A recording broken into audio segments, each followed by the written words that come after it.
We're live. We're live because we had some technical difficulties. Last night we tested everything and Perfect. everything Beautiful. worked perfectly. And of course, today everything is set up exactly the same. All the lights are on, and yet half of our microphones don't work for some reason. We have, So- so let's start. Let's talk about this conference. Maybe we'll start with that. Continuity and Resilience today in Toronto. First time in 3 years. Uh-huh. As everyone can hear, we have a packed room. I can barely hear you, which is great. Well, I don't know if you saw me go like this earlier. Yes, it's like, I talk was- louder, talk yes. louder. So, conference started 2 hours ago. I think 8 a.m. I think so. 7:30. Somewhere around Alex has 8 been a.m. here since 4 in the morning. Very excited. Well, up since 4 anyway. Yeah. So good crowd, a lot of sponsors. People are very excited. We're excited to see Kevin Newman kick off keynote speech. Great speech this morning. Great topic. I'm really excited. This is the first time I've been to this conference in person. I've done the virtual the last 3 years. I've never been allowed in the country for this conference because of COVID, not for like nefarious. Why can't you come in? Nothing like that. It's been it was exciting to get in last night. It's been excited to be here. Looking forward to talking to some participants. Let's talk about, Alex. We've had a little fun weather Oh, yes. the last 2 days. So I left sunny, beautiful Tampa, Florida. It was 79 degrees Fahrenheit. Sunny. I got here last night. It was 23 degrees Fahrenheit and snowing. How about yourself? You had a fun ride in today. Yeah, it was a fun drive in. When I went to bed last night, I live an hour west of Toronto. It was chilly, the odd little flurry, and that was about it. Wake up in the morning, and I'm glad I woke up early because I had to clear the car, scrape ice off the windshield, and my snow tires aren't on the car yet. They're not, we don't usually start worrying about that until about this time of year to the beginning of December, let's say, for the next 2-3 weeks. So it's come early this year.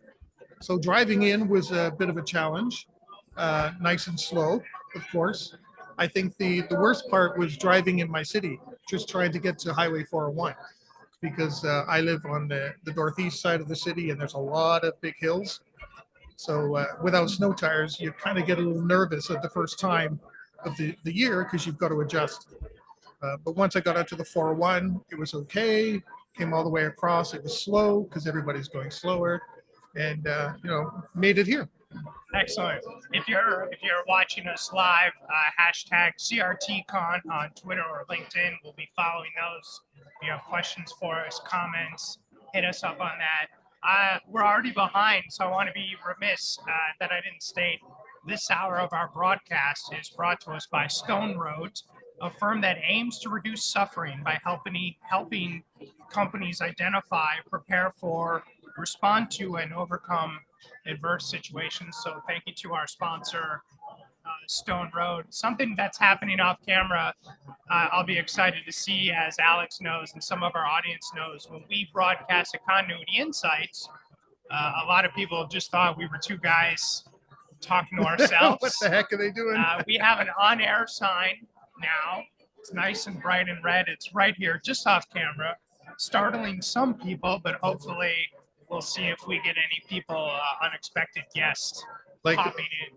Like last time, what's going on over here? What are you guys doing? Selling? We're selling a broadcast. Yeah. This will be one for the books, especially the start off there. Most of the interview ended up with Kevin Newman, ended up being with James, because I had to take care of some technical issues off camera, and even to get the camera going again because it stopped on us. So that's live. That's live for you. Yeah, hence the graphic, right? So Alex, when I landed in Toronto Pearson Airport last night, my phone was blowing up. Usually it's my kids or something about my sports team. In this case, it was missiles flying over and into Poland. It's not the news alerts I typically expect to get when I land. So what are your thoughts I didn't hear Early? anything about that until this morning, believe it or not. Okay. I think because last night I was busy packing all this stuff up and getting ready for today, I wasn't paying attention to any of the news. I wasn't listening to it. I wasn't paying attention to the phone, nothing. So I heard about it this morning. And the first thing I heard is Russian missiles in Poland. And I went, oh my God, you know, I know what that could mean. And if people understand how NATO works, if one comes under fire, They all others come to the aid. And it brought back some memories in school of learning where World War II started. Yeah. And why Britain ended up declaring war is because Poland. And here it was, missiles going into Poland again. And we thought, oh my goodness, not World War III. That was the first thing that came to my head. I can't lie, that was my first thought. Since then, they went on to say that it looked like it may have been a Ukrainian missile going awry, trying to what you call it, stop Russian missiles from coming in, but it went awry. intercept. Yeah. It's a very interesting, if we look at it from a crisis communication standpoint, we could have had the start of World War III due to a misunderstanding. Yeah, And it seems like in a much smaller context, when we look at localized crisis, or particularly crisis that are brand and reputationally damaging, a lot of times they start with a misunderstanding that's not quickly true. corrected. that's true. Because how many times, and I know this has happened to you because we've mentioned before, how many times do misunderstandings start because of somebody's got an assumption Yes. or an expectation that was never conveyed or understood or proven? I'm assuming James will do X, Y, Z, but I never bring it up with James. Yep. So how can I blame James? It's my fault actually. And in this instance too, if those missiles went into Poland and the first reaction was, Counter-Strike. yeah, exactly, we wouldn't be broadcasting live right now. Well, we might be Yeah. broadcasting from your house. Yeah, I'd be broadcasting from my house, telling you what to do, and the latest news and things like that. It wouldn't be a happy broadcast, that's for sure. Yeah. But yeah, I was just thinking about the context of misunderstanding. And particularly, in this day and age, we use text, we use WhatsApp, we use iChat. It removes tone from conversation. I can send you something and you don't know if it's a joke or sarcastic or angry or sad without emojis. And I felt like last night was like the worst case scenario of a text chain. Once the news came out about what really happened, I was like, this is the most extreme example of a text chain gone bad. Yeah, and it could also be people will jump to automatic conclusions. Yeah. So they give knee-jerk reactions, right? Without even understanding context, without doing any investigation. X happened. That automatically means this. Yeah. And that's not always the case. And that was obviously the case here. Sadly, now, unfortunately, I think it was two people Yeah. died in Poland, and that is tragic. That is the tragic part of the whole Yeah. thing. To take that a step further, if there was a knee-jerk reaction, that two-person could be even worse. Yeah. And I'm not downplaying the two people. I don't want Yeah. anyone to think that at all. There's family and friends that have been impacted by that, sadly. But that could have turned out to be something even worse. And to your point, with emojis and things like that, expressing our thoughts or our feelings, that's the human side that can't be done through technology. It can't be done through a phone. You can use all the emojis you want. It still doesn't come across the way you want it to. Yeah, and I'm thankful that we have that speed of communication now, because you think about what happened during the Cuban Missile Crisis. And, I was reading a book about that recently, how communications, the Russian ambassador gave a letter in Russian to his US counterpart. They would then take it to the State Department and translate it and then take that to the president. So they said, the time between the Russian premiers saying something and the United States president getting it could be up to 9 hours. And that's a lot. And now you Oh, have wow. multiple translations. So there was a lot of opportunity for misunderstanding. And there. translators will translate based on what their understanding They're is too. biased. Yeah, Kevin talked earlier about all journalists have bias and personal bias, and you have to admit that. I would think with a translator, same thing. Where I'm from in North America or my part of the country, a word or a phrase is going to mean something slightly different. I translate it, then give it to you, then you translate it internally. It's really amazing to me spending some time reading a couple of books recently that actually the Cuban Missile Crisis did not escalate further, because it seemed like there was so many, from a crisis management standpoint, if we were to do an AAR of that, it was terrible. Like almost every single thing that could go wrong did go wrong. Really, to be honest, I don't know a lot about the Cuban Missile Crisis.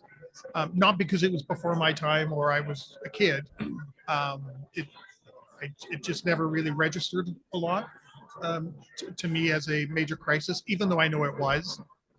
Maybe because I was at the time I was in the UK, so it didn't get the coverage that obviously would get in North America. Yeah. Because, So a great example of a misunderstanding there that actually worked in everyone's favor.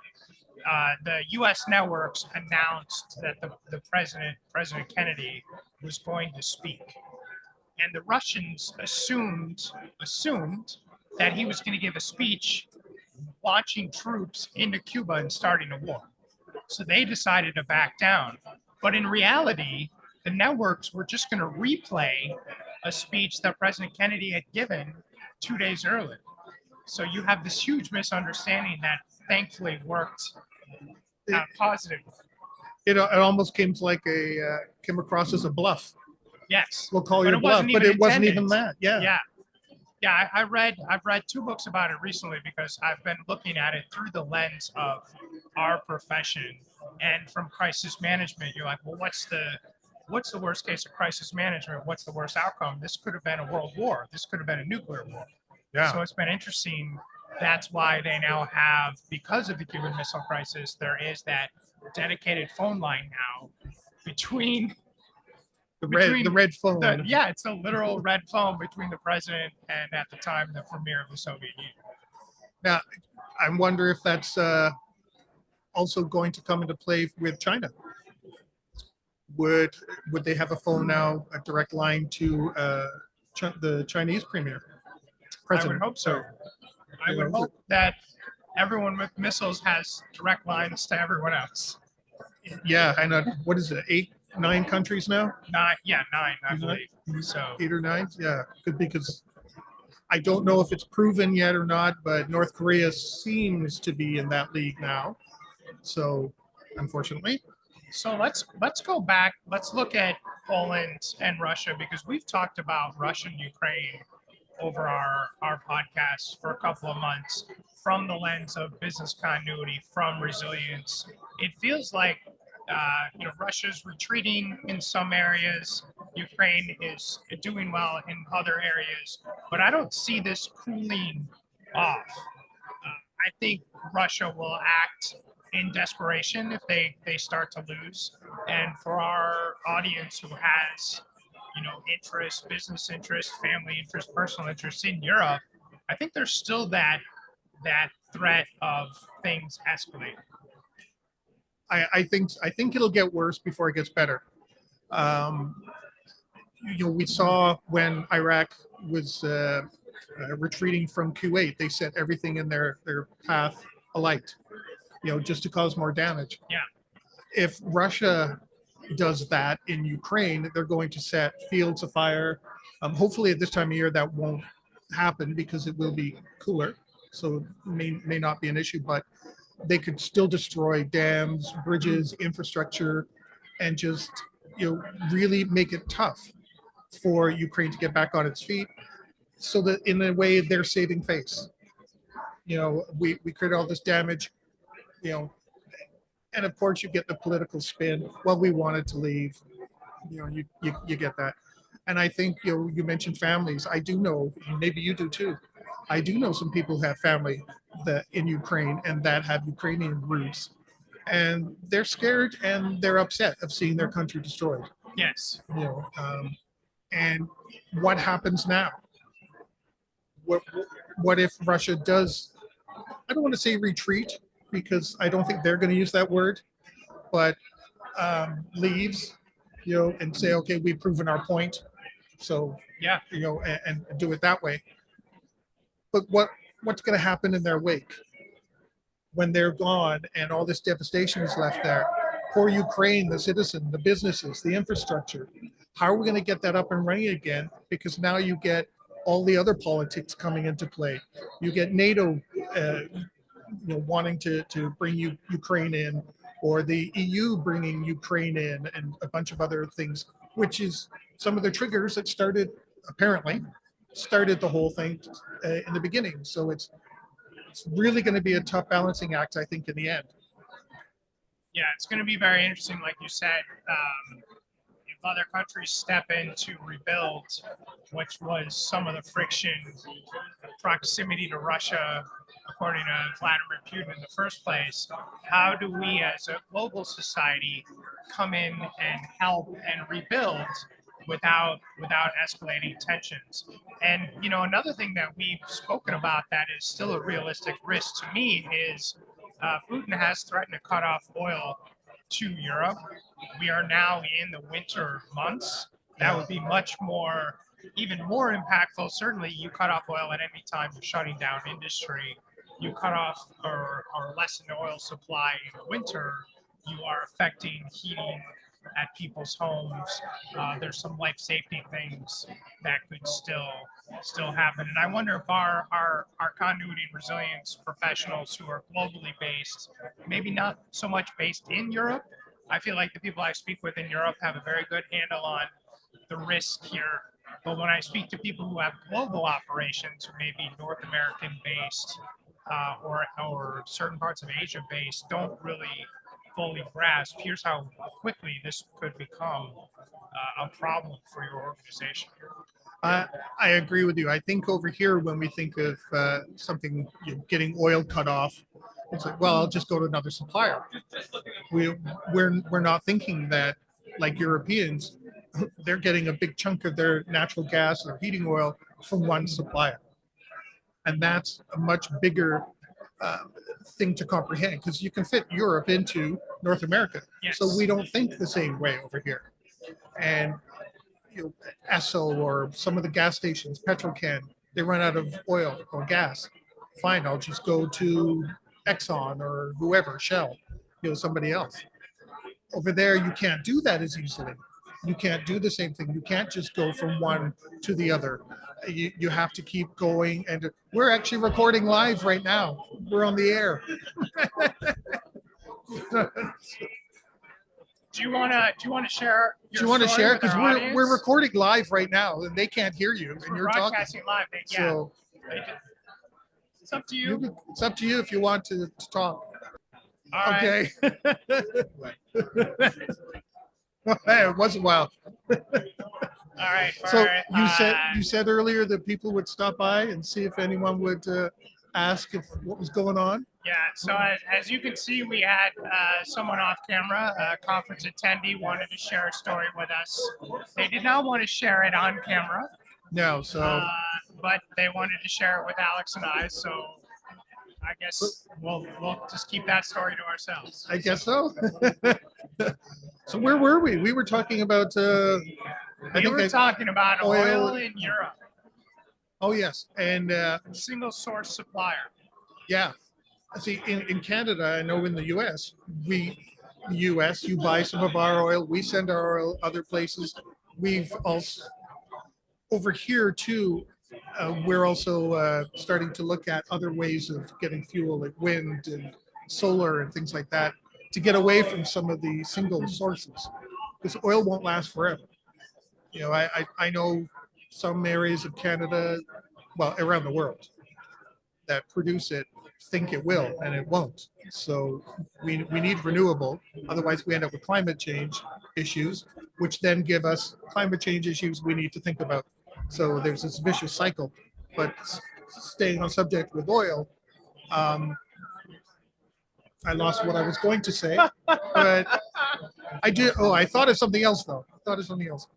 Um, I'm sure you have too flown over Europe quite a few times, and when you're landing in UK, Denmark, Norway, Sweden, some of these countries, there's a lot of windmills. I don't know if you've seen them, but and I mean a huge amount of windmills. You just see them everywhere, and I think maybe over here that's what we need to do, and maybe that will help get get some of those countries in Europe anyway away from some of the dependency on oil. But it's not going to happen overnight, and I think they have to, and I think this is what they're doing is rationing too.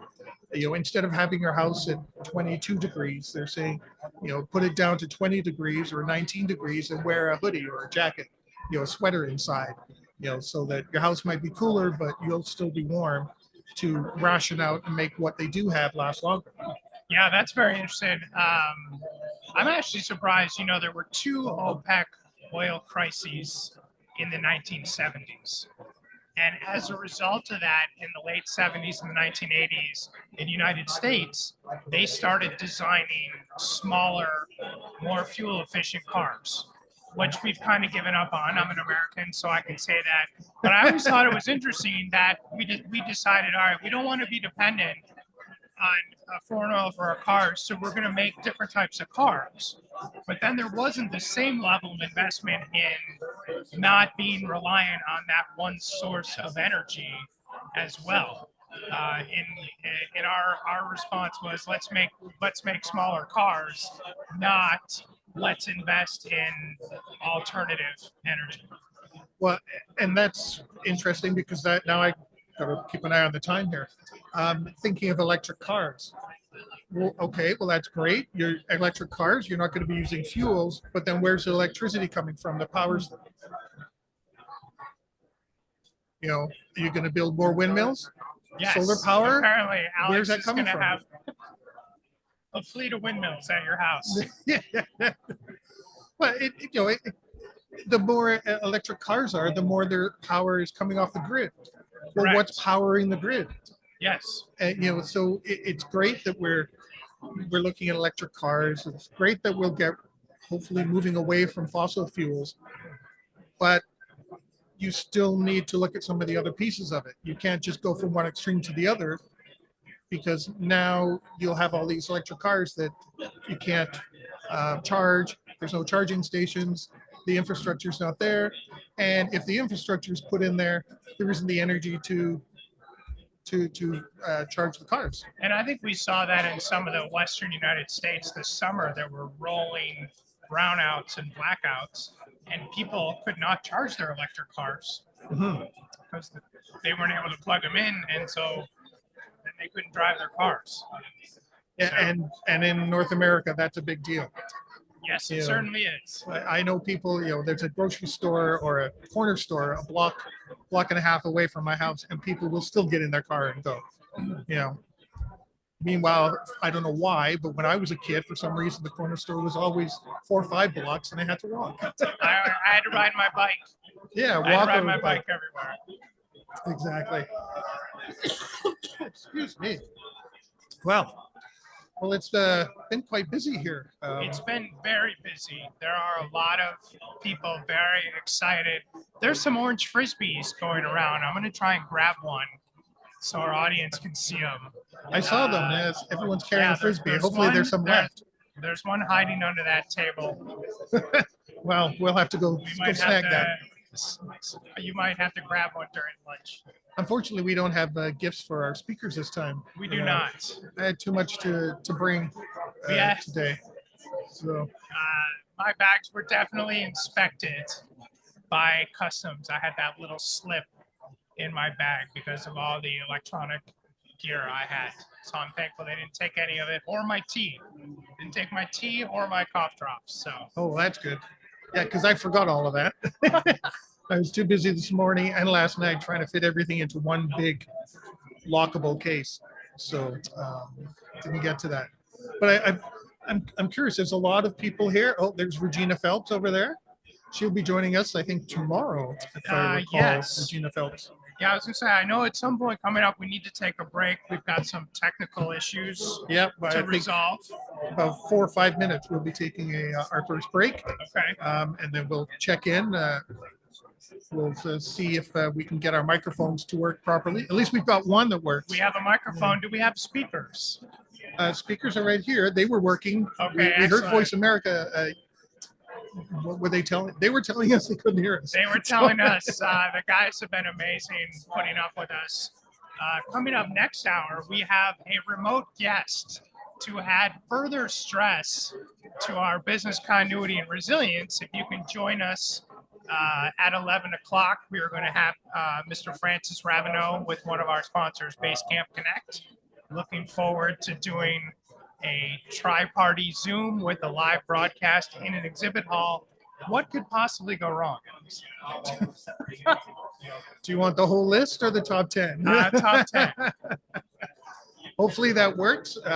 It will be good. We're really thankful to have Basecamp join us, and we'll get that set up, and we'll talk about what they do and what they're aiming to do and how they can help everybody who's listening and watching.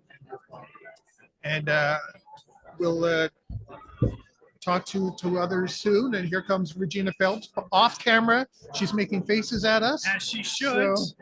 As she should. We'll get her back tomorrow. Yep. I believe you're joining us tomorrow, right? Yes. Tomorrow, yeah. And now she runs away. Very smart. So I'm looking forward to chatting with Regina because I'm sure many of you know I talk with Regina every month.